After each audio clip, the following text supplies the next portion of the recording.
Hey, Pat Rigsby here, and I want to talk to you about marketing your fitness boot camp. Now, over time, really over the past decade or so, the fitness boot camp landscape and even group training and all those other variations that that really originated with that boot camp concept, it's exploded. There's so much group training out there. It actually outnumbers the one-on-one training side of our industry now, which it was almost non-existent before a decade ago. So it's amazing the growth that it's experienced. But because of that, it's become more challenging to differentiate your boot camp and to market your boot camp without just competing on price. And, as we all know, if you're just competing on price, it's a race to the bottom. If you are just trying to be a little bit cheaper, time and time again. Hey, the people in my market are selling for $149, so I'm going to go to $129. I mean, in all reality, it's kind of cannibalized some of our market. When I first started to understand boot camps, they were basically selling for between $199 and $299 a month. And then before long, the $299 people were being undercut by more $199s, and then it was $179 and $159, $149, and then Groupon really exploded on the scene, and people were selling their boot camp for $99 for 6 weeks, and then it was $79 and $49, and it's just been this almost like implosion because people didn't know how to differentiate themselves. So really, I want to give you a simple plan so that you can market your business successfully. Now, the first thing that you have to do is figure out how you can be different from the crowd. How can you set yourself apart?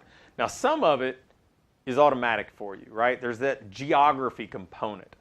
When people think about their niche market, the first piece of that for a local business is geography.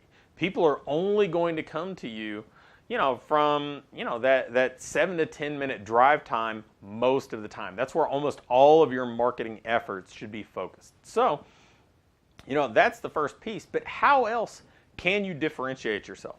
Are you going to market to a particular, a gender or a demographic? Are you going to have different time slots? Are you going to be using different training methodology? Are you going to have more of a transformation theme? Are you just selling workouts? But how are you going to separate yourself from the crowd? Are you going to be using a lot of social proof? Are you going to offer a money-back guarantee? Think about how you can really separate yourself from all the other businesses so your page, your sales page doesn't look like everybody else's. So your ads don't look like everybody else's. Now, the second thing that you need to do is you need to figure out how to play to your strengths. Everybody's going to have their own marketing strengths, but we don't often play to them. We typically do the whole follow the leader thing, and we say, well, this person's, they're doing well with a bring a friend thing, so I'm just doing that. And I'm just going to kind of swipe and deploy what they do.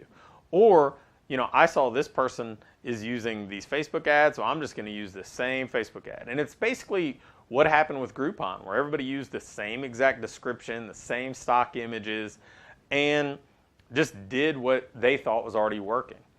So instead, I'm going to suggest that you play to your strengths. If you're a networking person, a relationship person, then you need to be doing a lot of that locally because, since Facebook marketing has really exploded, so much less local marketing has been a priority for people.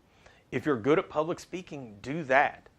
If you're a good writer, write a newsletter, distribute content, even write a book to position yourself as an authority. But what you really have to do is figure out, hey, what 2 or 3 things can I be not only good at and comfortable with, but can I be the best in my respective market at doing? So we differentiate, so there's a way that people can see the difference between us. We show up and own a couple marketing channels because we're just going to do better work than anybody else there. And then the third thing is we have to be consistent. All too often, we're episodic in our marketing. We're up and down. When we need clients or maybe when we're launching a transformation contest, we get really busy with marketing. We're focused. We're running ads. We're we're getting the word out, or maybe we're a little bit desperate, right? Maybe summer's hit and things got slow and we got to pick things up, so we're hustling a little bit more. Well, you've got to be consistent. You've got to show up day after day after day. You need to be marketing 52 weeks a year. Yes, 52 weeks a year. Now, sometimes it's going to be a little bit more of a foot on the gas type approach, and sometimes it's going to be a little more laid back, and maybe you're just building your email list or building your Facebook audience.